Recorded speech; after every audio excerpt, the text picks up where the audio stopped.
I'm Charlie Melcher, founder of the Future of Storytelling. Welcome back to the FoST podcast. Factory tours and company history museums have long been staples of brand-led immersive experiences. But the genre is sorely in need of a reboot towards something more participatory, personalized, and emotionally engaging. That's where an agency like BRC Imagination Arts comes in. For over 40 years, BRC has been at the forefront of experiential development with a particular eye towards story-driven brand and cultural experiences that are authentic, innovative, and transformational. They've won over 400 awards for their work and have collaborated with brands like Disney, Coca-Cola, and Volkswagen, to name just a few. With over 2 decades of experience at BRC, our guest today has a long history of creating brand experiences that stand out as particularly immersive and engaging. Chief Creative Officer and longtime friend of FoST, Christian Lachel has worked on some incredible examples of fresh, forward-thinking corporate and cultural destinations. Places like NASA's Kennedy Space Center, the Rock and Roll Hall of Fame, and of course, Johnnie Walker Princes Street in Edinburgh, Scotland.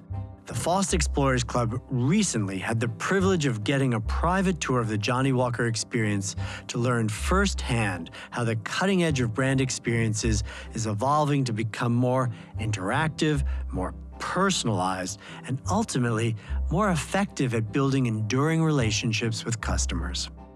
Christian is one of the people at the forefront of driving this evolution, and I couldn't be more excited to share our conversation with you. Please join me in welcoming Christian Lachel.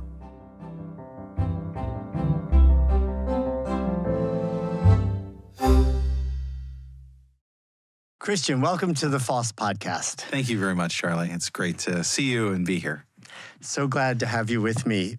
I wanted to start by saying how much I enjoyed going to the Johnnie Walker experience in Edinburgh. Congratulations on helping to create that. Yeah, thank you.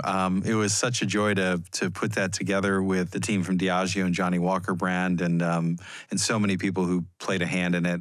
We're really proud of the work there, and it's been great to see the response from many visitors from all over the world. I'll be honest that I'm always drawn to corporate immersive experiences. I'm always curious. I mean, as a kid, I used to love going to factory tours, and yet often I'm really disappointed. I think I'm disappointed sometimes when I go to these because I feel like they're too emphasizing selling or pushing their company, their product, and not thoughtful enough about the guest experience.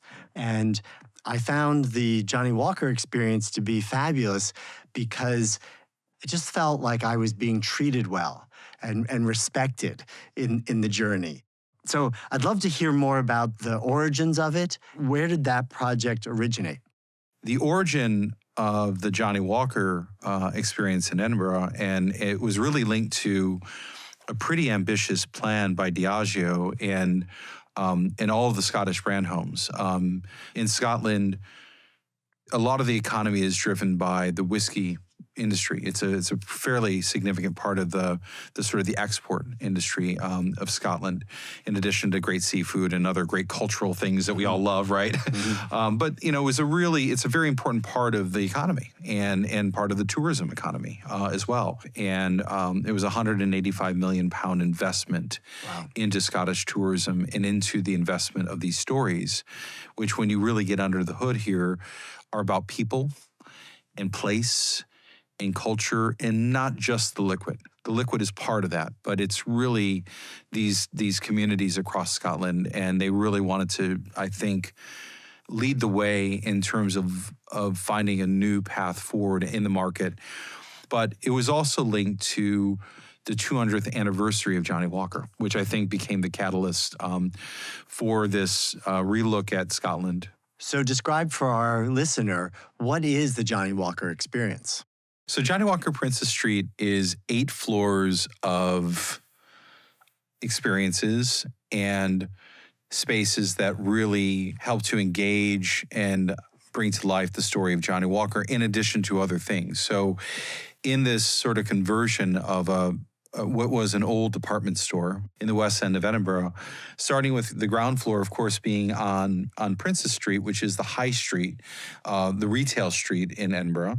And so we wanted to make sure that we had ground floor retail that was really going to be accessible to everybody. You didn't have to have a ticket. The main tour was Journey of Flavor, which was really our more entry-level or sort of overview of Johnnie Walker that would allow us to kind of bring more people into the category. And that would take up a series of floors. In addition to that, though, in the basement, we have a maturation space, which was the first maturation of whiskey in the city center in a long, long time. That matured whiskey that's finished on site is then sold in the retail, so we have exclusive bottlings that happen out of that. There's a whole innovation lab in that space, because the equipment needed to do these really advanced cocktails and drinks and blends, you need specialized equipment, and often it's too expensive for somebody to have in a home kit, right? Or even bars can't afford all of it. We also have, on one of the floors, an archive experience. So 200 years of history. That was important because some people love the history and they really want to go deeper. We have 2 bars on the rooftop. We've got one that is more cocktail and food focused. That's the 1820 bar with beautiful views that look out over to the castle, the Edinburgh Castle. And then we have the Explorer's Bothy, which is this other bar that's really focused on whiskey focus, really around the blends and the different variants that Diageo has from across all their distilleries. And if that wasn't enough, there is actually another experience. There's a live venue, a live entertainment venue where we do events, including, the BAFTA awards were happening there when we were in town last, and they do a lot of work with the Fringe. So there were performances part of the Fringe. We wanted to make sure the community theater was brought back to the West End because it's such a big part of the ethos of Edinburgh is the Fringe. Performance has to be there. And then there's a VIP experience that people aren't allowed to see and we're not allowed to talk about. And it's unbelievable. It's unbelievable. So there's a lot in that space. I mean, I also just love that idea that there are these layers like an onion that you peel back, and there's different things for different levels of engagement with the product and the brand. One of the things that I loved when we came in was the experience of figuring out our own personal taste profile. And there was an iPad and there were questions, and you helped us sort of identify our palates. Can you tell us about that? Yeah, that's I love that story. I encourage the team that of course we had an amazing team working on all this, to think about putting yourselves in other people's shoes. That begins with a challenge that I gave to the brand when we first started. My mom ran a restaurant and bar in the Chicagoland area, and she's not a whiskey fan. And the entire time we were going through this experience and developing it, I wanted to find a way for her to experience things. And then that, of course, was a rally cry for all of us to kind of think about it from each of our own perspectives of the person in their life that may be a newcomer or somebody who may not have a first great experience with whiskey. And then the unlock happened in 2 ways. One was we were sitting with Jim Beveridge. His name is really Jim Beveridge. He's now retired, but he was the master blender. And when Jim started talking, he talked about flavor. And he said, everyone's palate is very different. You may have a blend that you like or whiskey that you enjoy, and other people may, in the same group, may have something completely different. And he did a lot of personalized whiskey blending for people. And that was like, okay, wait a second. If this is really about flavor and everybody's flavor and palate is different, is there a way to almost be like, put Jim in the room and find a way that we could find the perfect kind of moment or first taste that was going to really align with your preferences, and everyone's different.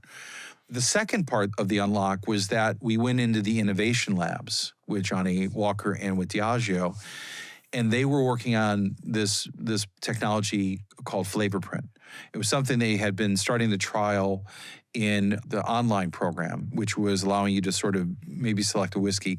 All of a sudden, we found ourselves with this platform, this digital, which was basically an AI platform flavor print that allowed us to think about the different questions that would get us to a very close precision point on your specific preferences. So that was really key to be able to go, how do we do mass customization or mass personalization in an experience that you're serving hundreds of thousands of visitors a year? So you ask a series of questions that we answer on the tablet, and from that, it identifies you as one of 8 or 10 different flavor profile. Yeah. So what we decided to do with the real like deep flavor wheel is quite extensive in the world of Scotch. I mean, it's really like 50, 60 different combinations. So we decided to use 6 instead. We took the kind of 40 or 50 and we combined them into 6 flavor profiles that were really linked to flavors that are developed in the early part of the whiskey making process and flavors that were linked to more of the maturation process. Mm-hmm.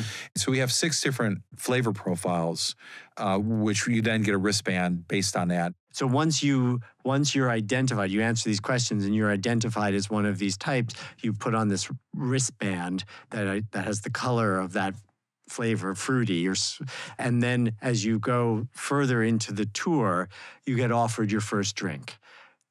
And then you're getting one that has been mixed specifically to appeal to your taste buds. And hopefully that means that first liquid to lips is this happy moment for you where you're like, wow, I like this. Yeah, it's really magical. And in any group, you're going to find that everybody's in different places. My wife and I have done it a few times, and we're never the same flavor profile. And actually, with that combination of the number of serves we have in the space, we've calculated that there's over 800 different combinations. So you can come back time and time again. And if you wanted to just say, I'm just going to grab green this time, or I'm going to grab blue, I'm going to go to fresh, or I'm going to go to smoky, right, you can have a completely different experience. And people do it. People do it all the time. I was also so impressed with the ability to use AI in such a thoughtful way to give personalization, to give that kind of customization, so that my first drink was one I really did enjoy, and so did 90% of the other people, which had me wanting to have a second drink and then go to the pairings, and by the end, feeling quite happy. I also noticed that you used AI in that ability to create a customized bottle with artwork on a bottle that I could then, wasn't inexpensive, but I could create my own version of art for a custom bottle that I could only have made there on location. That's one of those continuing innovation stories, right? These places like Johnnie Walker Princes Street are innovation spaces and are platforms for trying things. That particular project, we didn't personally, BRC didn't work on that, but the genesis of it was kind of there in a sense that, we had worked with Scott Naismith, who is this incredible landscape painter, contemporary landscape painter in Scotland. He did all the paintings in the Explorer's Bothy upstairs. That project that they've developed, I think, is a great extension, again, where when you have a strong story in brand world or story narrative that holds the place together, like this innovation bottle with Blue Label, which is a first of its kind. Because it's actually working with the artist, not just scraping kind of the world of potential other art, but you're actually acknowledging that this artist is going to sort of ring fence their sort of artwork as a way for the AI to look at it, and then find a way through a series of, again, questions and prompts that you find your own unique painting, your own unique version of Scotland. The AI is there as a way of serving the audience and not the other way around, right? It really is there to kind of deliver on the hopes and the dreams and desires that audiences want, which is, how do I take something that I can't get anywhere else, only here, only in this moment, something special. I know my father is a huge Johnnie Walker fan. Wow, let me make something personal for him. And this is the one-off and only bottle of this in the world. Here it is for you. Right. That's you're building, again, another memory. In fact, you're extending that as a gift to somebody else who loves the brand. I mean, I left not wanting to give that to somebody else, but to keep it for myself. Yes. And that idea that I could collaborate with the artist by manipulating or adapting his art in a way that was pleasing to me, reflective of my taste, and then have that permanently printed on a bottle, there in the store. It became not only a reflection of me in a way, but also a reflection of that experience that's very unique to that place. And then there's a number of storytelling moments on the tour. There's places where you're explaining the process of how it's made. All of that is very interactive and well done, very professionally done. And then the stir experience, where there was this pairing with food. Honestly, that blew me away. Yeah. Like, I was not expecting to have, one, such high quality food, and two, to have the food really so thoughtfully. I mean, it was better because I was having it with the drinks, with the tasting, and I had never really thought about this type of alcohol as a pairing alcohol with food. Yeah. Tell us about the development of that. Yeah, I mean, that's one of those experiences that when we thought about Johnnie Walker Princes Street from the beginning, was we thought of it as an experiential platform. We knew that over time experiences would need to change and evolve, and that there was room for the team to develop things on their own. So we had an experience when we opened called kind of the Explorer's Voyage and Explorer's Journey, which was really tasting your way through the four corners of Scotland. And again, that's linked to these 4 distilleries that we have that are Johnnie Walker kind of distilleries in the Lowlands and the Highlands, and Speyside and on Islay, which is the kind of the smoky whiskey island. We knew we wanted to have elevated food and the ability to do elevated experiences.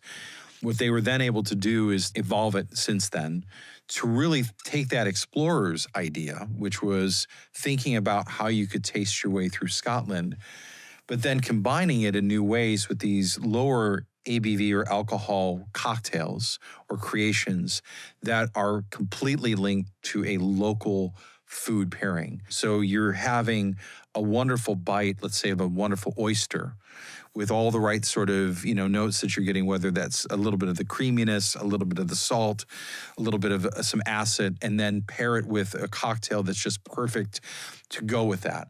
And that sort of combination takes you on a story, right? It takes you into not only the places where these different variants are made, like Kalila or Glenkinchie whiskeys, but it also takes you into the food and the terroir of this amazing place that is Scotland. I mean, Scotland is so natural and beautiful. And how do you bring that to life when you're sitting in sort of this urban space, and it's a beautiful bar. I mean, it's a beautiful room.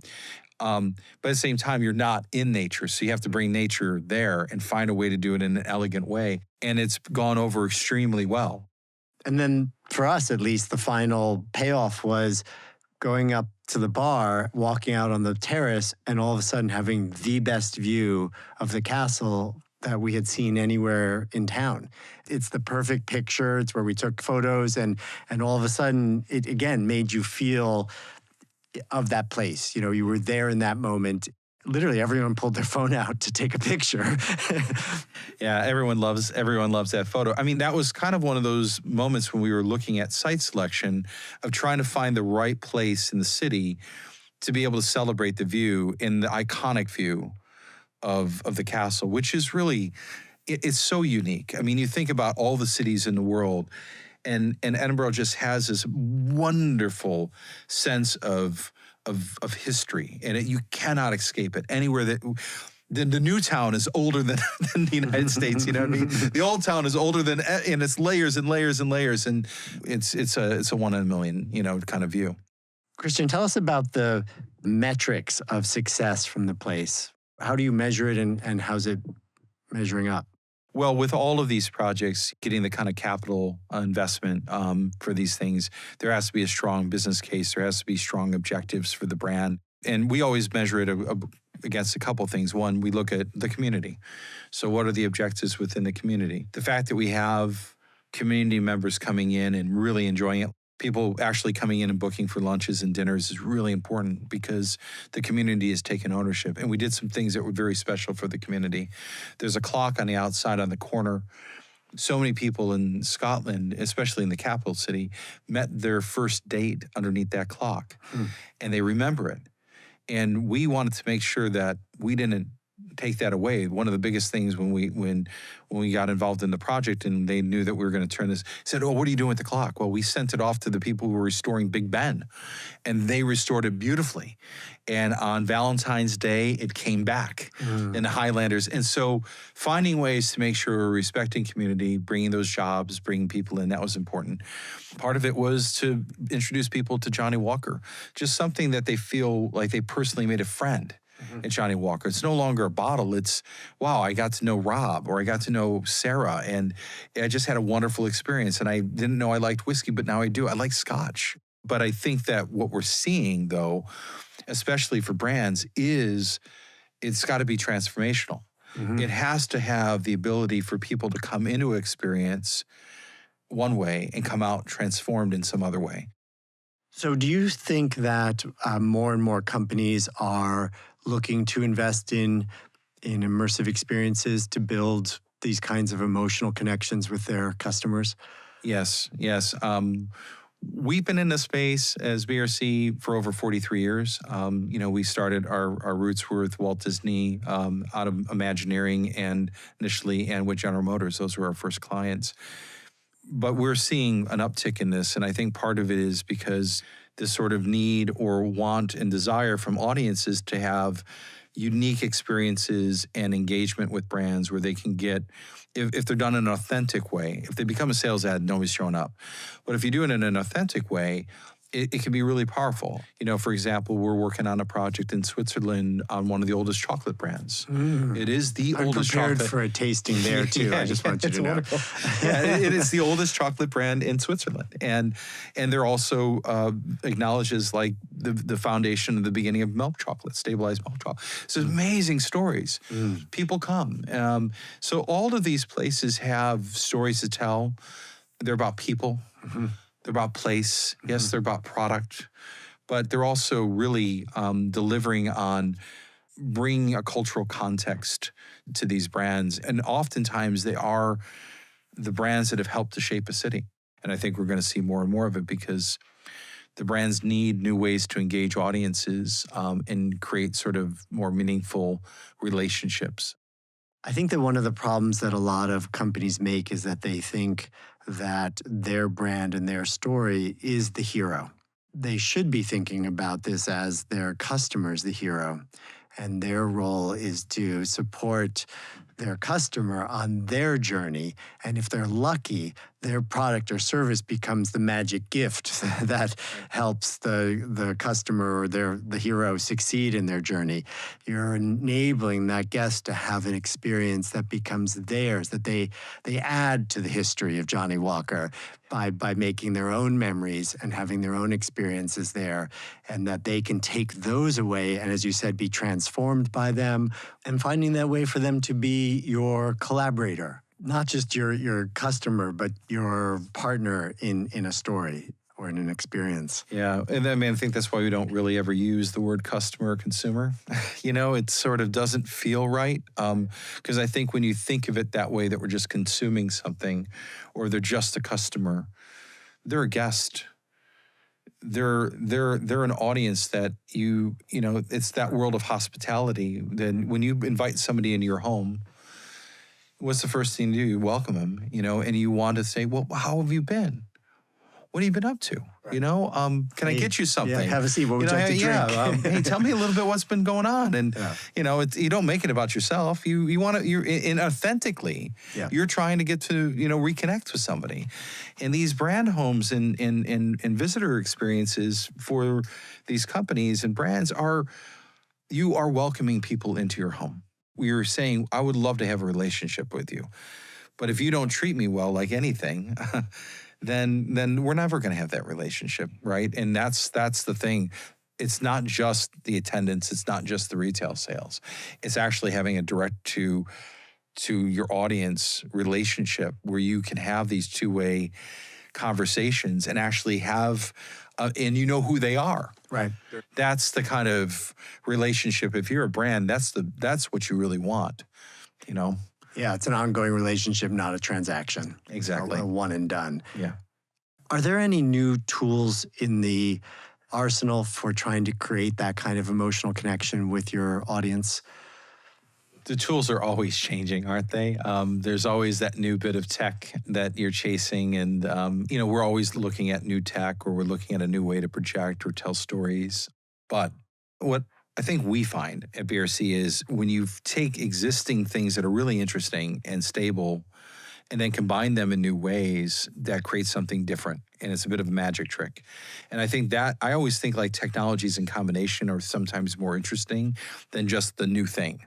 Because I think if you just are using the new thing, it's like, I've got my hammer now, everything's a nail, right? And that's just, now I'm just servicing through that lens versus saying, okay, here's the experience we're trying to create. Here's the emotions that we're trying to generate. Here's the sort of conversation we're trying to have with the audience. Let's take a little bit of this and a little bit of that and a little bit of that and combine them in a new way to create something new that's actually quite nobody's seen, but it's all stuff, parts and components that feel known. Have you seen any other examples of corporate immersive experiences that you've been impressed with? Oh, yeah. There's a great experience in Paris for the House of Dior, the Galerie Dior. The first time I saw a version of this was actually at the Louvre, or an adjacent gallery of the Louvre, as sort of more of a traveling exhibit. And then it went to the V&A. And now it's a more permanent experience, but it's done, I think, in a much richer, more wonderful way where they could make it a little bit more artistic. It's perfectly aligned with the brand. The spaces are artful and they're beautiful. And of course, they change. They have a great sort of platform again for changing out the stories. That's a piece of work that I absolutely deeply respect. And I think they were perfect, and they didn't force you through the retail because they know that most people can't afford it. So, they're also respecting the audience, right? So I really enjoyed that. That's probably one of my favorite examples of the recent years. I mean, there's others that you go, gosh, they did a great job with that, and they nailed it.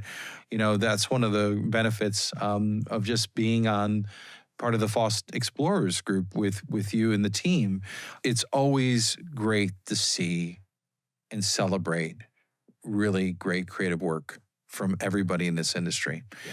And the moment that you can't, that you see it as competition versus learning, I think you coming at it from the wrong perspective. Because great athletes help each other get better. And all of us help each other get better at every step of the way. We certainly subscribe to that here and love to celebrate anybody who's pushing it forward and doing high quality work. It elevates everybody else. With that spirit, I appreciate the excellent work that you all do at BRC and appreciate your being open and willing to share with us about your experience. And I really hope to get to come see some of the other experiences that you all build. So, Christian, thank you for being here today. Thank you, Charlie. It's always a pleasure to be back and spending time with you, and appreciate the time.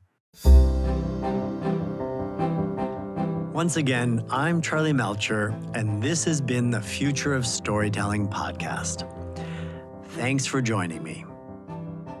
If you enjoyed the podcast, we'd so appreciate it if you'd leave a nice review and share it with a friend.